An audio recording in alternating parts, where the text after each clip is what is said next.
Reluctant Preppers provides educational awareness and commentary only. Opinions expressed do not constitute personalized financial advice. Viewers are encouraged to do their own research and seek qualified personal financial consultation before making investment decisions. As a responsible person with growing concerns for your privacy and personal liberty, you want to know where we're headed and what you can do about it. We ask the experts what you need to do to take prudent and responsible action to safeguard your family's wealth and well-being, and what basic first steps will help you to be aware and prepared. ReluctantPreppers.com. Welcome back, Reluctant Preppers. It's been amazing the response that our video with this guest has gotten over the past month. Dr. Arthur T. Bradley is an EMP specialist. He's a physicist, an engineer, a scientist. He works for NASA in the daytime, and at night he's working on a whole house EMP protection. And that's what lit a spark of excitement across our community of viewers. Dr. Arthur Bradley, thank you for joining us again here on Reluctant Preppers. Sure, thanks for having me on. When we had you on, I believe it was early December, you talked to us about a new project you had just launched for developing a new device for whole house EMP protection. And I promised at that time, for our viewers' sake, we'd circle back with you to get updates and progress reports as you progress along developing this brand new product. But before we get to that, we've got a raft of viewer questions we'd like to throw your way. Most of them have directly to do with the risk of EMP, vulnerability of our electric grid, and so on. I want to remind everybody that today is Wednesday, February 13th, 2019, and if you're game for that, we'll jump on in. Sure. Shoot, fire away. All right. Now, this is one you've talked about before, and I think you can dispense with this pretty quickly. Doug M. asks, will an ammo can work as a Faraday cage, and if so, does it need to be grounded? Right. So I actually have a video on YouTube specifically testing an ammo can, a large 50 caliber ammo can. And the short answer is yes, it does a fine job as a Faraday cage. But if you really want it to do an outstanding job, you have to take out the thick rubber gasket that lines the inside of the lid and replace it with a conductive gasket, basically a piece of squishy metal that you put in there. And I actually have some of those on my website, but you can find some of your own. But then you get over 70 dB of protection if you do that with the gasket, which is outstanding. Wow, that is great. Another question from Mike Marshall about a different kind of shielding. How far underground do you and or your electrical equipment need to be safe from an EMP? Yeah, so you as an individual are not really harmed by an EMP directly, even if you're on the surface. But in terms of your electronics, it's difficult to say because I looked into this, about a year ago, and it ends up that it depends on what type of soil that you're dealing with. So if you're in very dry soil, let's say sandy soil versus very moist soil like agricultural soil, you get distinctly different shielding aspects from that. The short answer was at a minimum, you probably have to be about 30 feet down, and at a maximum, it could be 100 times that, depending on the type of soil. So it isn't a viable thing to dig a hole and bury your electronics. People have thought about doing that. It just doesn't provide enough protection. But on the other hand, if you happen to be spelunking in a cave or something like that and you're down in the earth, you probably would see quite a bit of protection from the EMP. Wow. That's a pretty uncommon situation for most people. Sure. The next part of the question is, I have a brand new, still in box gasoline/natural gas generator. Is it safe or better to leave it in the box unused, and does that make it safe from an EMP stored this way? Right, so it doesn't make it 100% safe, and it doesn't really matter if you take it out of the box or not, and even if you put fuel in it and start it and let it run a little bit. But generators are pretty robust. The electronics in them is usually very simple, ignition switches and those sorts of things. So if you buy a typical generator that doesn't have any solid-state electronics in it, it would probably be okay. A lot of people try and cover them with conductive cloth, or they build a little shelter around their generators, and that's fine. I think that certainly helps. If you have one of these like fancy high-tech generators, some of the like Hondas and so forth, they have quite a bit of solid-state circuitry in them. They're probably more prone to damage. So if I had one of those little ones like that, I would probably put it in the box and wrap the box carefully, or store it in somewhere that was shielded quite well. So generators as a whole, the heavy-duty ones in your garage are probably going to survive. A little bit of covering wouldn't hurt, but the solid-state ones I think require a little extra protection.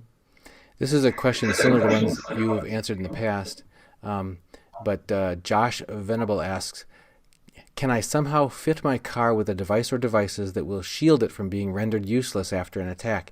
Is there some kind of Faraday wrap I can put over the computer of the car and other things that would need to be protected for it to operate normally?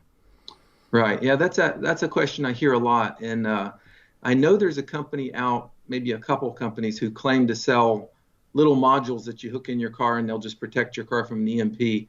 And I can tell you unequivocally, as an electrical engineer with 30 years of experience, that's total malarkey. Okay, so whoever's selling that, you don't want to do business with those people because they're making stuff up.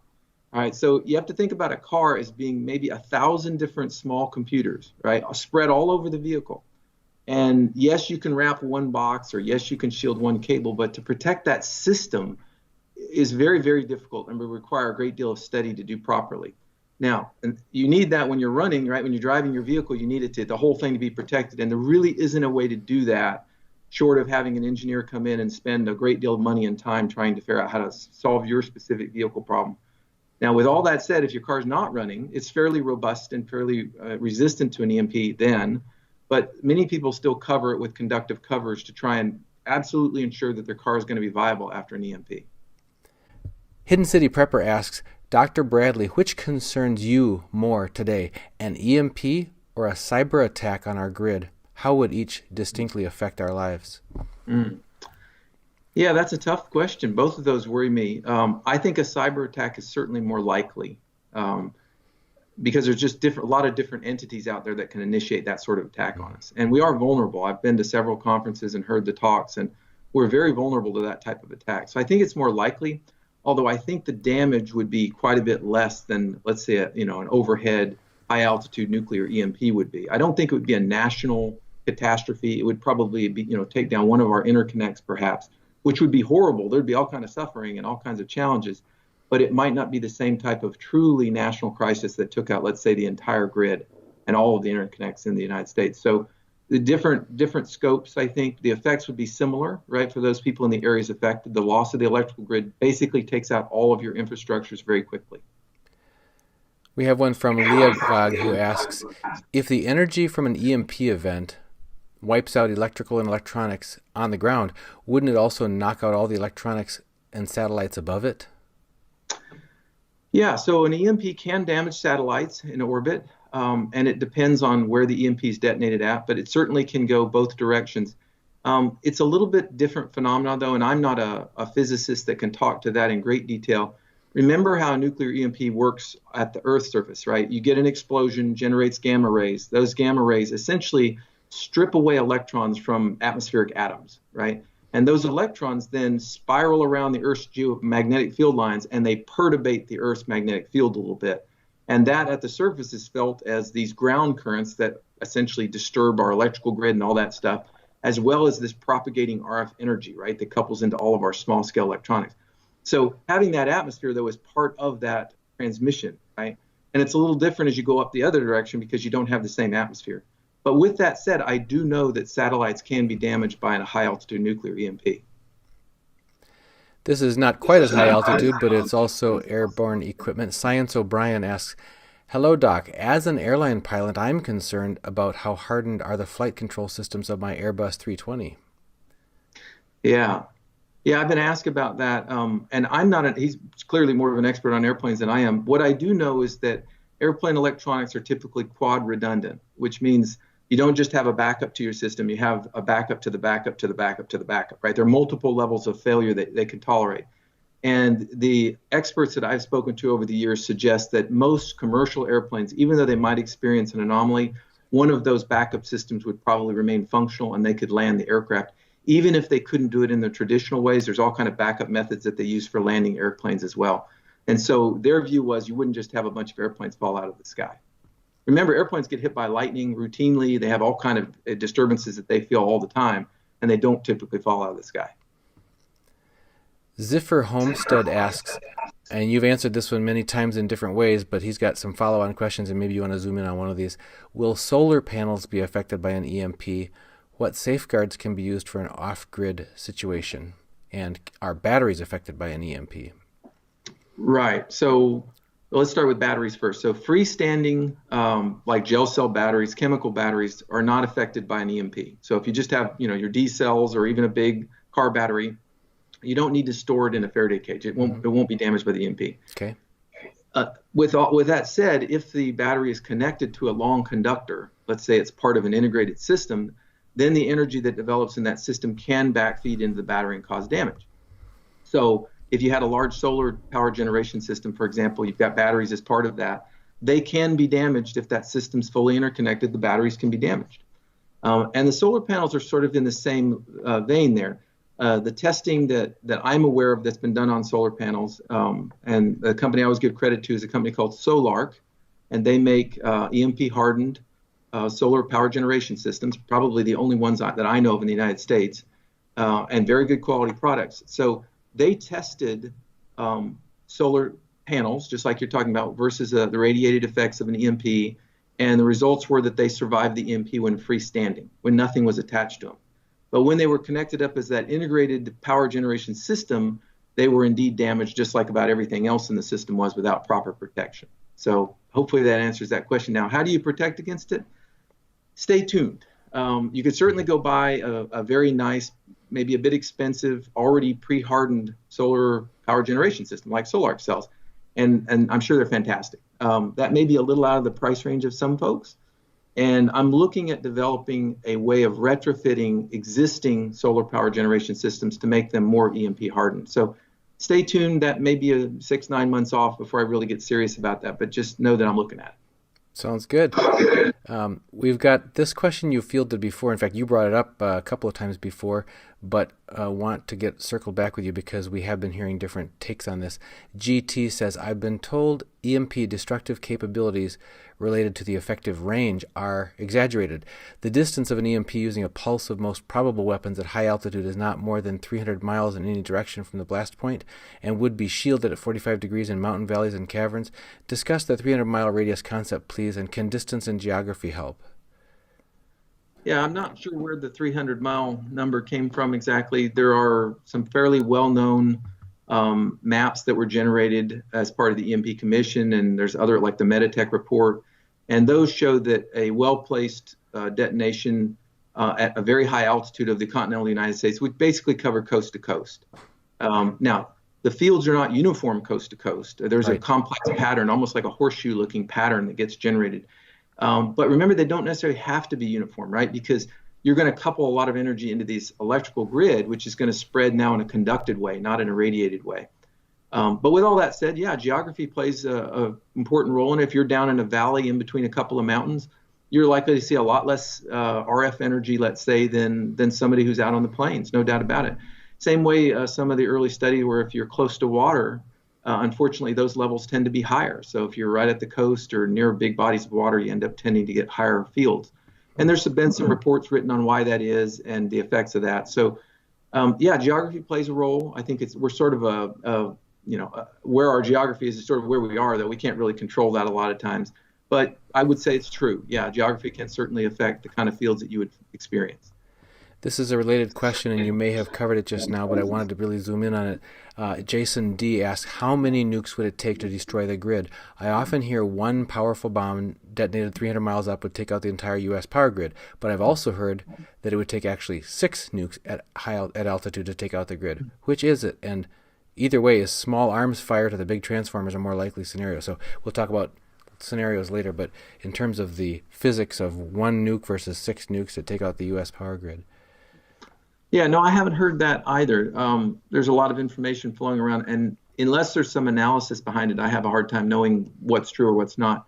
What I do know is that a single nuclear weapon detonated at a very high altitude, let's say 300 miles or so over the continental U.S., will generate fields across much of the U.S. that would be damaging to electronics. One detonation would do that. Now, would that be enough to take out all of the interconnects in the United States? I don't know. I don't think anybody knows that for a fact. What we do know is that it would certainly cause damage, and the power grid is not designed to withstand those kinds of fields and currents that would be introduced by it. That second part of the question was about the vulnerability of big transformers to small arms fire. I suppose you could damage things with small arms, but as far as how vulnerable the electric grid is to damage of specific point locations, is that something that your analysis has shown to be of significant concern?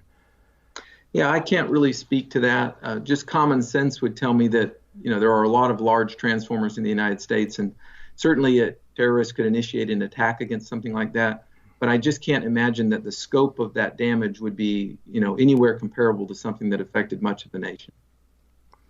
This is an interesting one from Brian Jenkins. He said he understands from our last interview that coils that expect weak radio signals like radios, GPSs, cell phones, car fobs, keyless ignitions, and door locks that are unprotected would likely not survive an E1, but that windings on heavy electric motors, as in a car or maybe a furnace blower, may have enough metal around it to survive.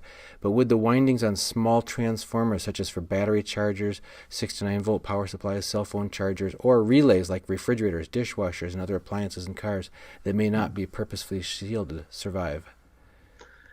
Yeah, I don't think anybody knows that answer specifically. I think the person has it right. The things that are intentionally designed to pick up very weak RF energy, right, like radios, and they gave several good examples there. It's not the antennas really that get you into trouble. It's that those antennas are connected to very high gain amplifiers that essentially try and clean up that signal and boost it to a level that you can use it, right? Be careful what and you that's where you're going to blow it out, right? So the antennas are going to survive, and the motor windings are going to survive. You're not going to burn metal in two or anything like that. Yeah. But those amplifiers that are listening for whispers, all of a sudden, they hear way more than they can handle and they get damaged. Okay.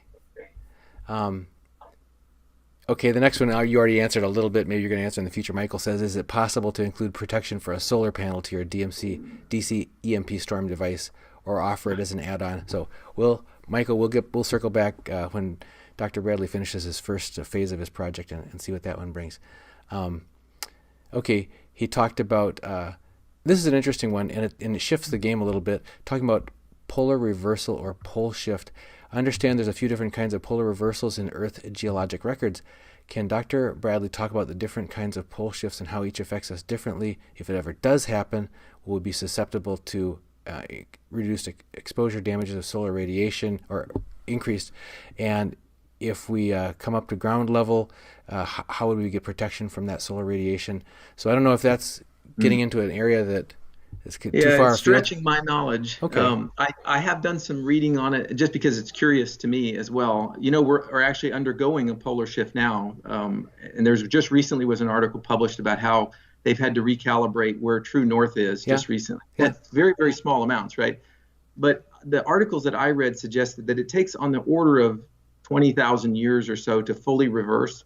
So it's not like it happens in 15 days and north becomes south and south becomes north. So I'm not sure we have to answer that today, I guess is the point. But I'm not a true expert. Maybe you can find one that can come on and talk to that. Gosh, that sounds like you could have an extended period of time of vulnerability to increased radiation if that's the case. Yes, exactly right. Wow.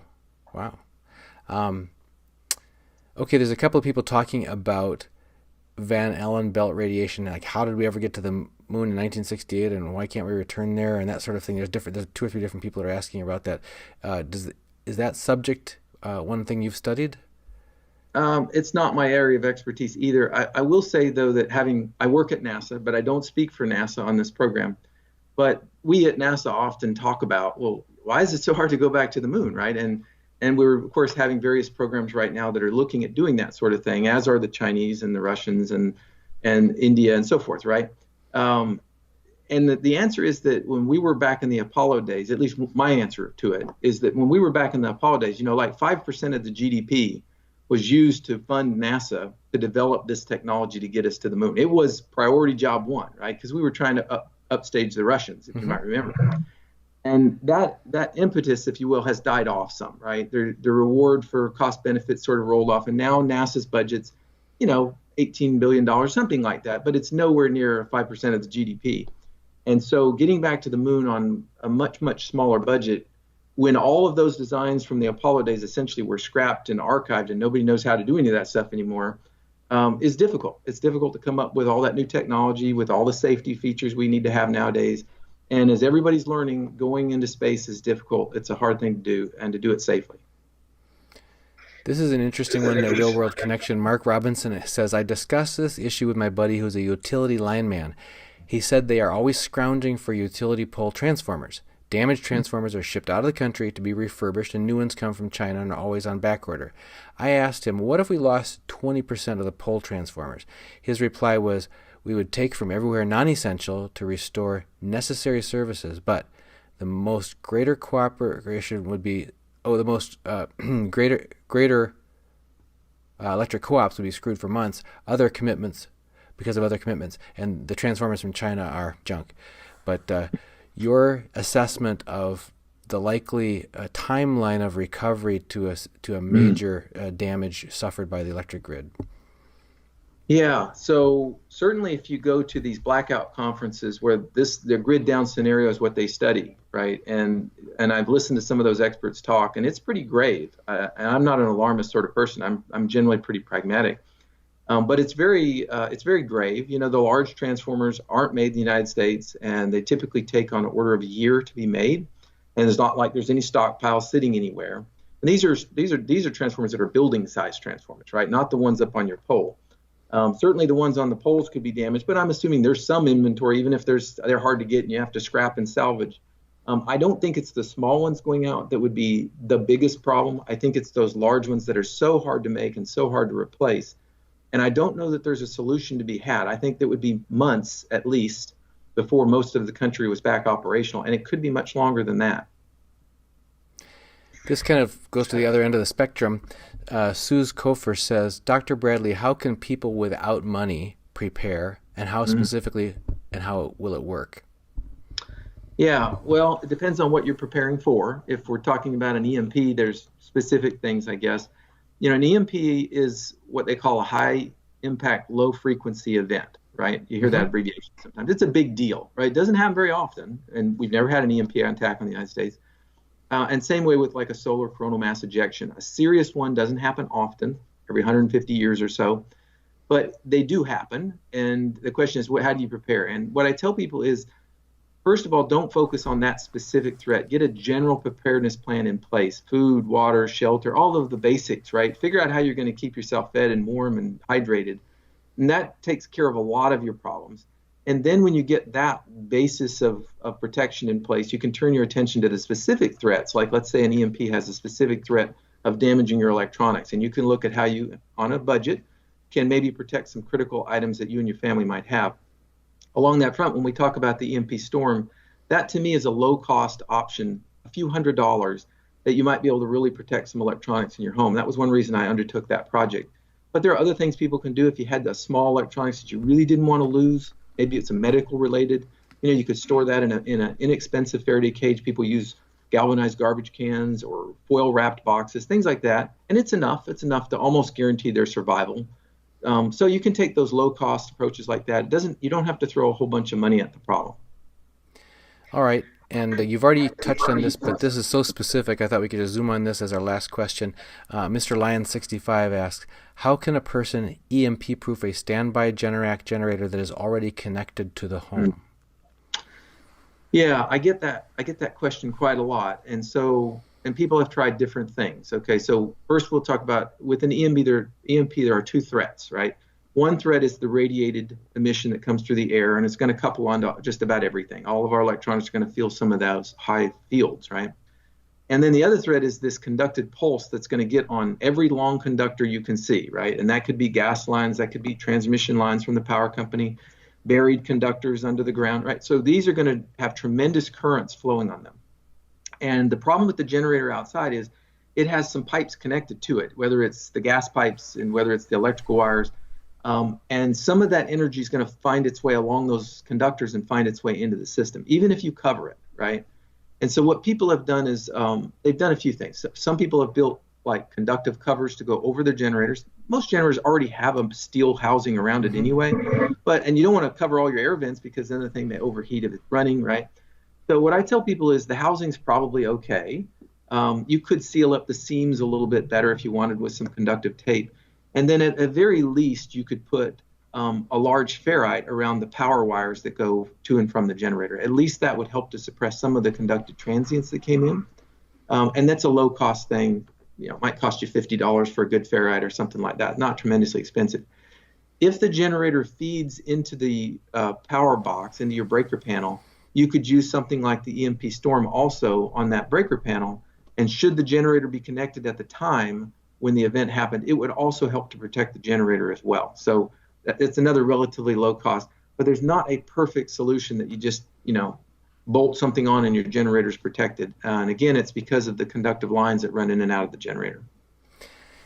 I would like to turn our attention, if we could, now to an update on your EMP Storm project. That's what got such a bunch of views. It's continuing to just chug along at hundreds of views, thousands per day sometimes. Right. Your project EMP Storm is a whole house EMP protection system that you're developing from scratch, based on a different engineering design, best of class ideas you've seen used elsewhere, or even from your own research. Can you bring us up to speed on where you're at in that development progress of that new product? Sure, I will. So let me just rehash sort of maybe what I said last time, just in case somebody didn't see it. So I guess it's probably been 5 months ago or so, I took on this task. There's a company out there that advertises that they build whole house EMP proof products. And I got a report from somebody, I won't say who had actually taken it apart and carefully studied what was inside. And they were just taken aback by the scam that was being perpetrated. I'll just say it that way. Okay. And so I thought, well, why are they scamming them? Isn't this a possible thing? Can't we develop a surge protection system that would survive an EMP? So it can't be too smart, right? Can't have a computer in it. It would protect against this huge conductive transient. And anyway, so what I did is I first started off by essentially collecting every kind of surge protector there is on the market. So I got about 12 different surge protectors. I took them all apart and I looked at what was inside of all of them. And they all contained exactly the same thing. I was completely shocked, almost to the part level. Every parts were almost exactly the same. So it was like they had just found something that worked and everybody just adopted it, right? And none of them would really protect against an EMP or a coronal mass ejection. So I said, okay, let's see what I could do. My background's electronics. And so I started down that road of design and simulation. I'm a big simulator. I like to simulate everything, make sure I think it's really going to work before I put it to hardware. And I got through that phase. I did the simulation. I posted videos of all of these things. And then I got to a phase where I built a prototype of it. In fact, I have the prototype here. I'll show it to you. Let me just show it to you now. So this is the prototype unit here. It's a polycarbonate case. I'm going to show you what's inside, but I'm not going to tell you what it is. You can get an idea of the contents of it. It's built up. It's a three-stage surge protection device. All right? And the reason it's 3 stages is there's really 3 different stages of an EMP strike. There's the E1 event, which is this really fast transient that's going to come and affect everything. And the EMP storm would help to mitigate that. And then there's this E2 that's sort of a little bit broader, but still really damaging, that could come in on the conducted lines, and the EMP storm specifically will suppress that. And then finally, there's this E3 long, drawn out, kind of lower level, maybe 1,000 volts, maybe 800 volts, that will flow in on the power lines and that might slowly cook your house, right? Cook things in your house until everything either goes out or the breaker gets pulled. And the EMP storm is the first device that I know of, anyway, that is looking for all 3 of those and tries to protect the home from all 3 of them. Okay, it does it in different ways, and they're kind of clever in that they're all combined. I wouldn't say that they're like never thought of before, but put together in the way they are, I think it's kind of clever in my own assessment, anyway. And so I'm at the prototype phase. I built 1 prototype. I've done a video of the very first testing, which I have on the YouTube as well. My YouTube's Disaster Prepper, if anybody doesn't know. And I have a video showing how the EMP storm will actually pull a breaker in the presence of an E3 conducted pulse that comes in. So its job in E3 is to disconnect your home. E1 it suppresses, E2 it suppresses, and E3 it disconnects your home. All right. And so it's a video of that. And then I'm going to have another video soon of the prototype being used against these very fast E2 type pulses that come in, and maybe even an E1 if I can get a generator that will generate that. So that's kind of where I'm at. Once I demonstrate it myself, I'm going to have 3 qualification units built. That's going to be in the next 3 weeks. And I've already got a laboratory set up in Northern Virginia that's going to run some mil standard tests on it, some EMP mil standard tests, as well as a lightning mil standard test, which are all very rigorous, and see if this thing really will survive the way I say it will. I'm confident it will. And then once those 3 are built and tested, maybe that's 6-8 weeks from now, I'm going to go into production and produce about 500 of these units for people who have pre-ordered them. And if people, is it too late to get in on that original pre-order? Is there a waiting list for people who want to, sign up for to receive one after that? It's not too late. It might be too late in a couple of months, but it's not right now. and they can pre-order them at empstorm.com. They're $300. I will say I thought $300. I based that price on a competitor's product, which was like $360, and I thought, well, I'll do it cheaper, right? And plus, mine's going to work. But I realize now, when you really put all those phases in there, all those different stages, it's a lot of parts, and they're very expensive to do high-quality parts. But what I decided going in was this: I'm going to do it right the first time. I'm going to buy the very best parts I can get. I'm going to do the best solid design. I'm going to test it to the highest levels I can. Nobody else has done all these mill standard tests, so that when I deliver it, if I die the next day, everybody will say, well, hey, I got this great product from this guy. I don't want people down the road to think, I bought into this sham, this product isn't any good. So I'm really going to go all out. And I think the $300 will probably go up in the future, is all I'm going to say. We may end up going up to $400 after these first 500 units. But for right now, I'm leaving it there. Everybody's helping to kind of fund the development of this thing. It's pretty exciting to think that this is something that's never been done in this way before, and people are, you're right on the edge of it. That's pretty exciting. Yeah. You mentioned before I talked, you even gave me a quick sneak preview of another product that's not yours that you just became aware of. That's the data bunker for protecting our data from an EMP. What's that about? Yeah, and they actually sent me one in the mail, so I'll show it here on camera. I got it in the fancy bright orange color so that I don't lose it. It's basically a black box from an airplane, or the equivalent of that, or a train, and they have just tested the crap out of this thing. They have done drop tests and crash tests and underwater, and dipped it in gasoline for hours. I mean, just every test you can imagine, including a nuclear EMP detonation in a laboratory to see if it would survive. And they made it where it would survive all of those events. So it's kind of this indestructible black box digital storage device. This one has 32 gigabytes of storage on it. And the idea of it, and I just think it's pretty cool. I don't get anything from telling you. I just think it's really cool. It reminds me of when you see a movie from the 80s and they're walking around with their satellite phone next to their head. That looks like the world's biggest 1980s jump drive or something like that. So go ahead. Yeah, and you compare it to like a flash drive now, right? Yeah. Like the iron keys, which are really secure. And so this is a highly secure, but also, I dare you to try and destroy me kind of thing, right? And it's not for everybody. I mean, they're not super cheap or anything, but if you had an area where you wanted to store your most critical information that no matter what would survive, right, that you could recover from a fire or from an earthquake or whatever, it serves that purpose, I think. And if money's not no object, as it were to say, and that was important enough to you, I think it's a pretty cool product. I'll just say it that way. And I'm so thrilled that they sent me one. I'm going to use it and keep it. So where do people find out more if they want to find out more about that one? Yeah, I looked it up to be sure I was right. It's databunker1, the number one, Okay. .com. All right. So, and again, I don't get anything from them. I just think it's pretty cool. They went to the trouble to build it. It is impressive when you see solid, rugged engineering being done. It's heartwarming to see somebody doing something in a way that's going to last. It's so becoming increasingly rare these days. So anyway, You're right. Any questions or final thoughts that you have for our viewers before we let you go? I would just say, if you're interested at all about learning more about the whole house surge protection, the EMP Storm, there's a lot to learn about that. We haven't talked great details. Go to the empstorm.com website and just read what I have on there. I have 5 different videos right now where I'm talking about my different development phases, and I post a new one every couple of weeks as I work through this process. People like to see where I'm at. They're like, well, what's working, what's not working? So for example, when we do the mill standard testing, I'm going to try and get a video of it, and I'll talk about the results and how all that comes out. So if you want to go along the process with me, I think that's a good place to go. And I also talk about EMP threats and that coronal mass ejections and that kind of thing on there. So it's a good resource page to go to.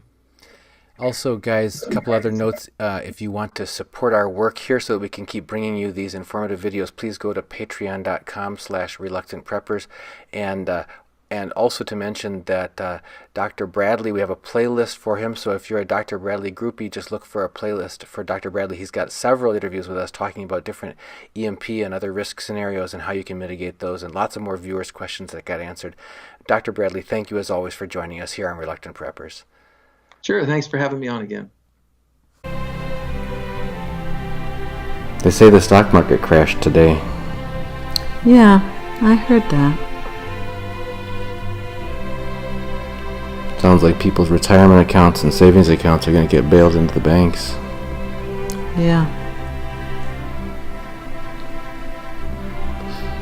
Looks like Pension plans and Social Security are going to get suspended too. I know. Sure, I'm glad we decided to put our money into gold and silver instead. Me too.